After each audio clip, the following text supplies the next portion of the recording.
em que momento que é a hora de partir para uma alternativa ao leite materno. Porque o banco de leite, ele não consegue suprir um volume para crianças saudáveis, certo? Então, o que eu tenho de alternativa para usar ao leite materno? O banco de leite, ele funciona conseguindo fornecer leite materno pasteurizado, principalmente para bebês em situações de uma vulnerabilidade muito maior, que seriam, então, bebês prematuros extremos, bebês de baixo peso, ou bebês que têm alguma condição clínica, malformação, alguma coisa que, sobretudo, estão internados em UTIs neonatais. Então,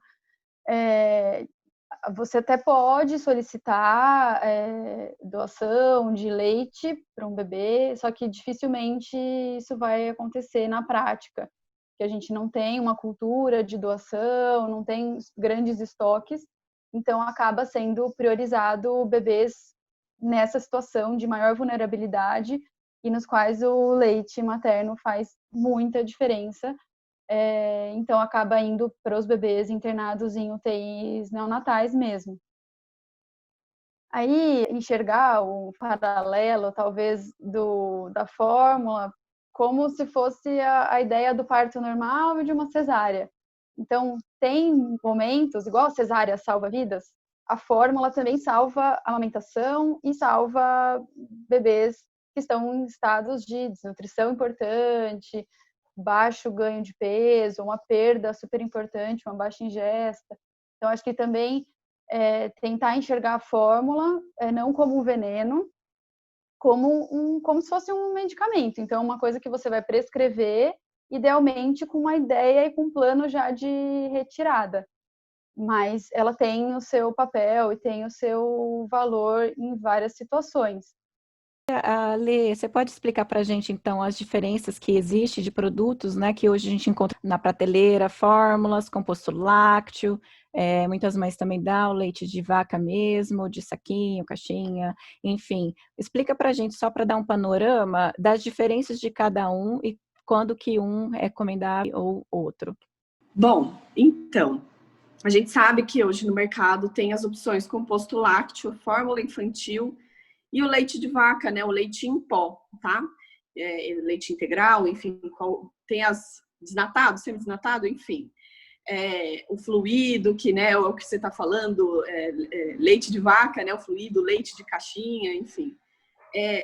A partir, né, a gente sempre orienta, e a minha orientação, né, aqui também nos atendimentos, é com relação a se em alguma impossibilidade, que é isso que a Nádia falou, né?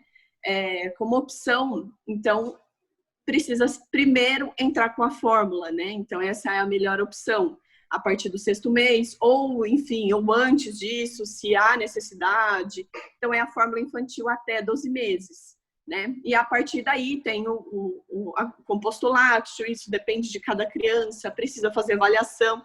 Então assim, cada criança tem uma necessidade, né? Mas normalmente tem vários leites, né, fórmulas infantis, que são prescritas para necessidades. Então, tem antirrefluxo, tem várias aí no mercado para atender as demandas das crianças, né, dos bebês que a mãe não tem possibilidade de amamentar, né? Então, são várias opções. Mas, normalmente, é a fórmula infantil que é iniciada. Nas fórmulas infantis, normalmente tem lá, né, na frente do rótulo, DHA, ARA, prebiótico, nucleotídeo. Alguém poderia traduzir para as pessoas que pegam essa fórmula na mão o que isso significa? Normalmente DHA é ômega 3, ômega 6. Tem outros nutrientes. Hoje tem algumas marcas que já utilizam óleos de peixe para facilitar o entendimento. São alimentos que normalmente a mãe produz, né, no leite materno, e que a indústria acaba trazendo, como isso que a Nádia falou, de trazer uma opção completa, assim como o leite, né, o leite materno. Então, eles enriquecem esses leites com esses nutrientes para que fique completo, assim como o leite materno. Claro que eles não conseguem chegar na riqueza e na diversidade do leite materno, mas a ideia da indústria é mimetizar o máximo que eles conseguem, mas de uma forma não 100% lógico, mas de alcançar todos os benefícios advindos do leite materno. Inclusive, tem uns estudos, só de curiosidade, assim, de DHA, de ARA, que seria vindo do ômega 3. Tem um estudo multicêntrico que avaliou vários países e avaliou a ingesta na dieta da mãe, então de ômega 3, de peixes, de águas frias, tudo, e o desenvolvimento dessas crianças com 3 anos. E o Brasil ficou super mal colocado, porque a gente não tem esse hábito alimentar. Países que ficaram bem colocados e viram um impacto super positivo de desenvolvimento nas crianças aos 3 anos foram países nórdicos, Japão. Então é até interessante, eu suplemento as mães que estão em aleitamento maternos, que acompanham comigo, porque realmente é bem importante elas terem uma ingesta rica de ômega 3, justamente por isso que as fórmulas falam para o desenvolvimento cerebral, que é o DHA e o ARA. Então, a gente pode dizer que, nesse caso, foram feitas pesquisas em torno do leite materno para fazer uma formulação que seja uma alternativa, né? Como a gente falou em todo esse momento, uma alternativa em casos onde a mãe não consiga, não teve como fornecer para essa criança o leite materno. E aqui no Brasil tem uma realidade, né? Acho que a Letícia vai poder dizer um pouco mais para a gente, da questão dessas mães irem para o leite de vaca. E o que isso significa, né, para a sociedade, essa questão da maioria das crianças que não têm acesso ao leite materno antes do 1º ano de vida consumirem leite de vaca? O que isso pode repercutir? Então, normalmente, até 12 meses, né, a gente, tanto a recomendação do Ministério da Saúde como Sociedade Brasileira de Pediatria, não é recomendado oferecer nem o leite de vaca, né, fluido, em pó, enfim, e derivados antes dos 12 meses de vida. Isso é muito importante. E tem muitas mães que a gente está falando isso o tempo inteiro, né, na impossibilidade de oferecer o leite materno e não ter uma rede de apoio, né, de orientação de profissionais da saúde que estejam próximas a elas para orientar, né, o que é mais interessante a ser feito. Então, assim, pelo instinto materno, já que eu não tenho leite, eu vou dar o leite de vaca, né, que é o mais barato, que tem no mercado, né, então o que eu posso comprar. Então, assim, é essa realidade que a gente vê, né? Mães que não têm conhecimento e que acabam fazendo essa substituição por instinto materno, né? Mas aí, o que a gente encontra depois de ser introduzido esse leite, né? Esse leite de vaca, antes dos 12 meses. Pode acontecer alergias, né? A criança tem mais dermatite atópica, então um conjunto de dificuldades que ela não teria, né? Esse bebê não teria se fosse feita uma intervenção de um profissional da saúde. A gente está falando de fórmula, então quando a gente fala de fórmula, a indústria tenta se aproximar ao máximo, né, do leite materno. O que ela não consegue, muitas vezes, anticorpos e tudo isso, a indústria não vai conseguir colocar. Mas uma opção 1000 vezes melhor do que o leite de vaca nessas situações. E em questão do custo, né, que a fórmula realmente tem um custo mais elevado, pode pesar no orçamento.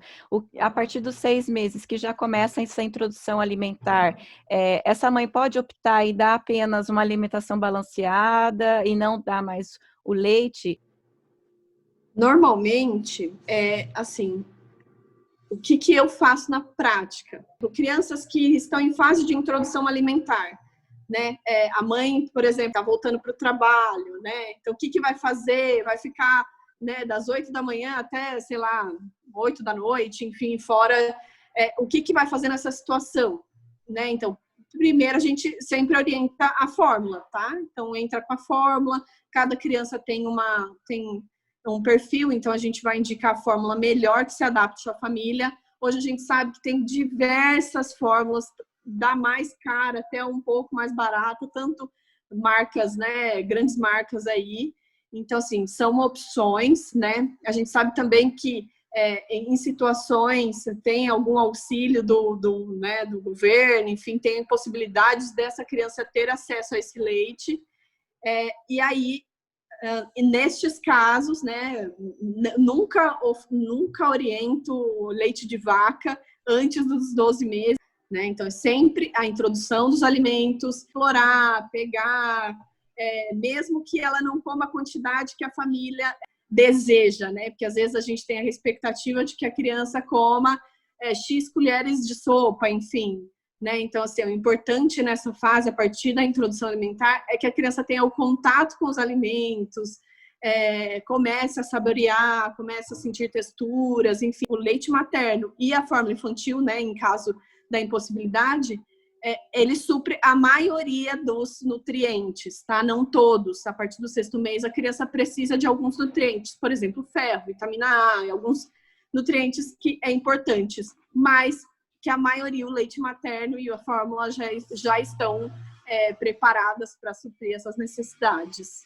Acho que é isso mesmo que a Letícia comentou, assim, então no 2º semestre, depois da introdução alimentar, é um primeiro contato da criança, do bebê, é uma exploração sensorial, então é uma apresentação e um primeiro contato ali daquele bebê com novos alimentos, novos sabores, novas texturas, então é muito mais uma descoberta do que uma ingesta suficiente de nutrientes. Então, essa expectativa de, aos 6 meses, a criança vai começar a receber outros alimentos e eu posso não oferecer leite materno ou fórmula, não funciona na prática, porque é muito gradual essa aceitação das crianças, é até importante a gente trabalhar essa expectativa dos pais. Então, no 2º semestre de vida, depois da introdução alimentar, o leite materno ou a fórmula continuam sendo o principal alimento para aquele bebê. Então, eu concordo com a Letícia, também acho que não tem que ser prescrito leite de vaca até pelo menos 12 meses. E a nossa principal escolha é a fórmula, daí seria a fórmula de segmento, né, número 2, a partir dos 6 meses. E tem várias marcas, tem marcas mais baratas, bem um espectro grande também de preço das fórmulas, mas eu investiria numa fórmula mesmo, e não composto lácteo, e não leite de vaca. Existe também para consulta o Guia Alimentar para Crianças Menores de 2 anos do Ministério da Saúde. Ele traz diversas dicas sobre o aleitamento materno, aponta a insuficiência nutricional do leite de vaca, também indica a fórmula infantil como principal alternativa em caso de não acesso ao leite materno, além de diversas outras dicas com relação à alimentação das crianças.